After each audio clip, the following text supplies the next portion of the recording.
Morning, Knicks Nation. Today is Wednesday, the 28th day of February 2024. I hope you're safe and healthy today, and that your family's safe and healthy, and that the needs of you and your family in terms of food, shelter, clothing, as well as health are being met today. Blessings upon those that work in the healthcare field, who, along with the first responders, every day are out here trying to save lives. And those that pick up garbage to keep our places clean and disease free. And those also that make deliveries of important things for our convenience. Double blessings on the men and women that are out here trying to help, rescue, deliver, and recover. The teenagers and children that are victims of child molestation and pedophilia. People who are also victims of pornography and child pornography, prostitution and child prostitution, human trafficking, and sex slavery.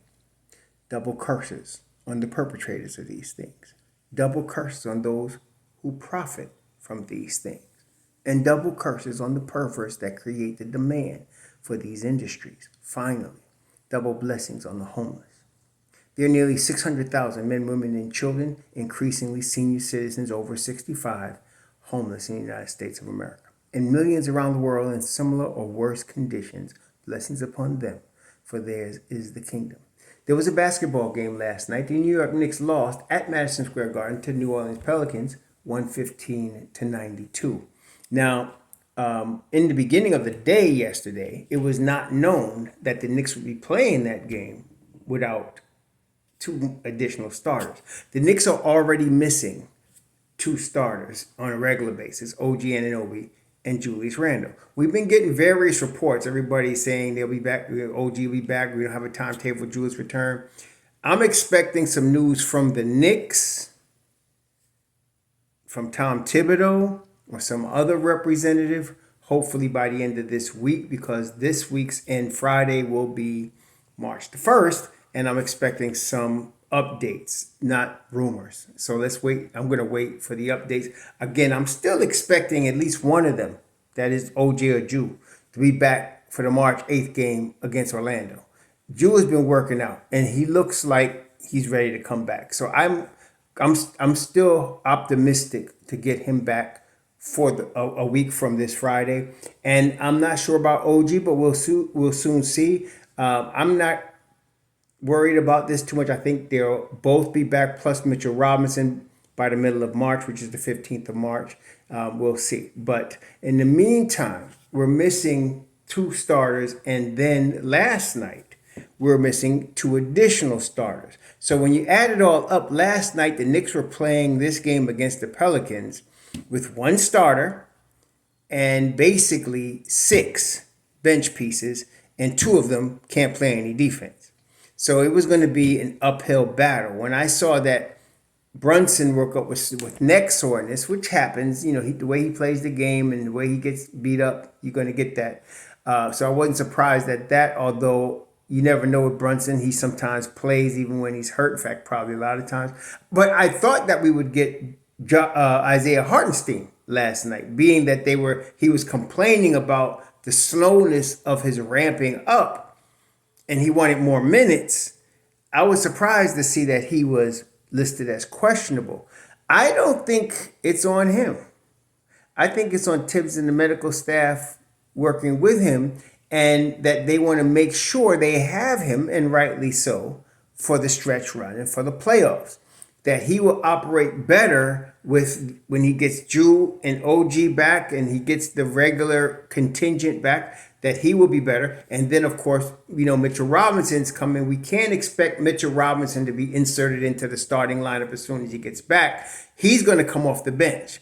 And if that remains for the playoffs, we will see as the season goes. But initially, the logic says Hartenstein, who has been the starter since Mitch has been out, and the Knicks have been made two nice runs, 5 games and 9 games, with OG and Hartenstein as a starting center. So that will continue, and then Mitchell Robinson will be brought in slowly and start off in the second unit, which makes sense. And then when the playoffs come, Tom will make decisions about what he needs to do.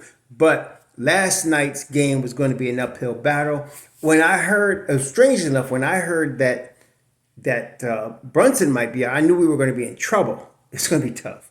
Can't replace Brunson. But I had a lot of confidence in Deuce to run the offense and to be aggressive when he needed to be. But when they said that Hartenstein would also be out, I knew this was going to be very difficult to have a chance to win this game at all, because you have Valanciunas on the other side with Zion, and you basically are dealing with them with the third string center. And I'm not trying to knock Jericho Sims, but he is the third string center with a Precious Achiuwa. So last night's game, though, was telling in that the Tom Thibodeau played Achiuwa 40 minutes, Sims played 30 minutes, Deuce played 40 minutes, Hart played 40 minutes, DiVincenzo played 37 minutes, and then you got Bogdanovich for 29, and he had 16 minutes for Alec Burks.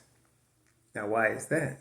If you saw the game, if you saw the game since these two guys have come to the Knicks, you would know. Burks has declined. He's really not the same Alec Burks that was with Tom Thibodeau in his first year, in his second year in New York. He's declined. He can still probably shoot. A lot of people saying, well, I've gotten a number of comments. Well, he's going to get acclimated, and he'll need time to get acclimated. Well, that is true, offensively speaking. He would need time to get back, even though he's played in Tom Thibodeau's system before. But okay, he needs time to get back. Maybe his shot will fall. But, brethren, what we must understand, which a lot of people miss because of all the media attention on offense, defense is the most important thing. Shooting is important. But if you're going to rank the importance in Tom Thibodeau's system, it's defense and rebounding. Then shooting. So if you can shoot the lights out, like Frenchie, but you can't play no defense and you don't help on the boards, you ain't playing. That's how it is.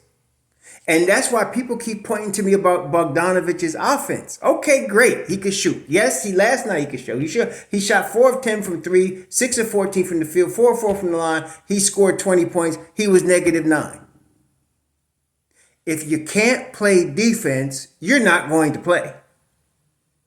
So, to me, Tom was almost forced. Normally, and some of y'all will let me know if I'm wrong here, but if it was 2 years ago, would Deuce McBride have played 40 minutes and Burks 16 at point guard?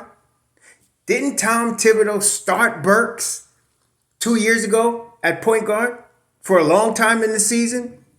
Well, there's a big difference now. Deuce is 2 years better, 2 years more mature, 2 years more NBA ready, and Burks is just 2 years older. That's it. So right now I can see, and then Precious plays 40 minutes. If Bogdanovich could guard anybody, you would think he played Precious 29 minutes and Bogdanovich 40 minutes. But he couldn't do that because of the defensive liability that these two gentlemen bring to the table. So what I'm learning from all this is an expectation that when we get the whole band back, that is OG Anunoby, Julius Randle, Isaiah Hartenstein, Mitchell Robinson, along with your Dante DiVincenzo and Jalen Brunson. When you get that band back, you're going to have your regular starters, Brunson, DiVincenzo, Ju, OG, and Hartenstein. You're going to have Mitchell Robinson in the second unit. You're going to have Josh Hart in the second unit. These are guarantees. You're going to have Precious Achiuwa in the second unit. And you're going to have Deuce McBride in the second unit. Again, come playoff time, if he shortens the rotation, I don't know what he's going to do. But based on the number of minutes he has had to depend on his second unit guys this season, I'm kind of almost expecting that he continues to go with the 9-man rotation in the playoffs. I'm just seeing Bogdanovich and Burks as really situational. Okay, because you can play Bogdanovich for his shooting ability. Okay. But if you play him too long with a guy that can't play defense, you're going to get diminishing returns very quickly. Okay. Burks is out. If Burks was anything like Burks 2 years ago, he wouldn't be playing 16 minutes when they only got 7 guys that they can play. Played 16 minutes last night. He wasn't in foul trouble. He was 1 of 7 from the field, 0 of 2 from three. And again, it wasn't even the shooting. That obviously was off last night. Everybody had bad shooting nights. But he can't play no defense now. And Bogdanovich, every time he was on the floor, the Pelicans were going at him. Whoever it was that he was guarding, they were switching and then going at him successfully. See, so what I learned from last night's game, yes, it was going to be an uphill battle for them to win that game. And everybody, as Tom Thibodeau said very well after the game, he said everybody gave their all. And he is right. Everybody of the 7 guys, they gave their all. But you can't give what you don't have. And if you don't play no defense, you can't expect to be playing any defense. See? But as I said, I was very happy. Hart and DiVincenzo, I'm really glad we got these guys. As much as I miss Quentin Grimes, I'm Grimes Hive, I cannot speak negatively about Dante DiVincenzo. I mean, he put up 18 threes last night, and quite frankly, I wish he'd have shot 5 or 6 more. I wish he would have, but he just couldn't. He played 37 minutes last night, and 4 rebounds and 2 assists, 2 steals. Josh Hart plays 40 minutes, 6 of 15 from the floor, 10 boards, 3 on the offensive end, 5 assists, 2 steals. He had 4 personal fouls. And this guy was, again, Charlie Hustle, just playing his butt off. McBride, I was a little frustrated, but I knew what he was trying to do. What McBride was trying to do was run the offense. He was trying to get everybody involved. And he did a tremendous job. I thought he should have been more aggressive shooting the basketball than he was. He was 3 of 11 and 2 of 7. He did not shoot it very well, but he was picking his spots. And I like that. And of course, par excellence on defense, and playing everybody. Deuce at times was guarding Trey Murphy III. He was guarding Valanciunas, Herb Jones. He was on Brandon Ingram. He was on everybody at one point or another. Okay, him and Josh Hart. So I'm real encouraged. Even though they lost the game, I'm encouraged because when we do get our full contingent back, these guys are going to be just that much more valuable. Okay, so when you have Deuce and Josh Hart playing together on the second unit with a Precious Achiuwa, and then you're talking about Mitchell Robinson, I'm very excited about the possibilities here. And some people say, well, we shouldn't have traded Grimes. You have to understand, again, please stop thinking that this was a simple trade of thinking you're going to upgrade by trading Quentin Grimes. That was not the object of this trade. The object of this trade is trying to get a young player who wanted to start that opportunity in a rebuilding team, and in return getting 2 expiring deals for $29 million that had maybe some value to you off the bench, including one that you had a long relationship with that was gone, but you knew him. He's just not as good as he was 2 years ago, and that happens. But that was the object of this deal. The real thing about that deal was not trading Quentin Grimes for these 2 bums. What it was is trading Quentin Grimes and turning that $29 million into somebody else, like Mikal Bridges. That's the object. And I'm going to explain that, but y'all keep, I understand you watch these 2 guys and you think, why did we lose Grimes? Well, that's why, okay? And you're going to look at Quentin Grimes, RJ Barrett, Manuel Quickly. You're going to look at them, Obi Toppin, especially Quickly and Grimes. RJ too, Obi maybe, but you're going to say, dang, they were on the Knicks. Well, you know what? Look at Oklahoma City. Russell Westbrook, Kevin Durant, and James Harden were all on the same team. And Oklahoma City lost Harden because he was coming off the bench and he wanted to start. Durant because he was ring chasing in his prime. Westbrook stayed full contract until they traded him. But all 3 of them cats became MVPs.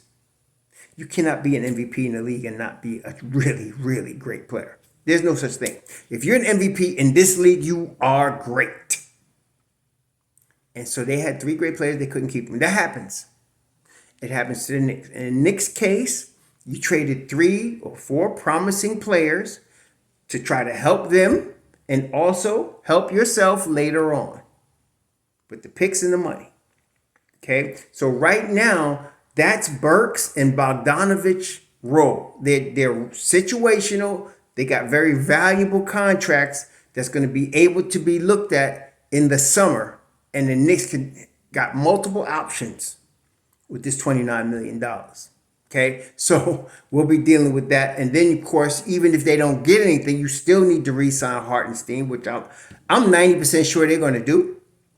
And you still, aside from Hartenstein, you still need to, I think, Achua. You need to lock up Achua. You need to lock up Hartenstein. Those are your two big ones. Okay, you already got Mitchell Robinson signed. You got JB signed. You got Juju signed. You got Josh Hart signed. You got DiVincenzo signed. You got Olin Catch signed. Okay, McBride is signed.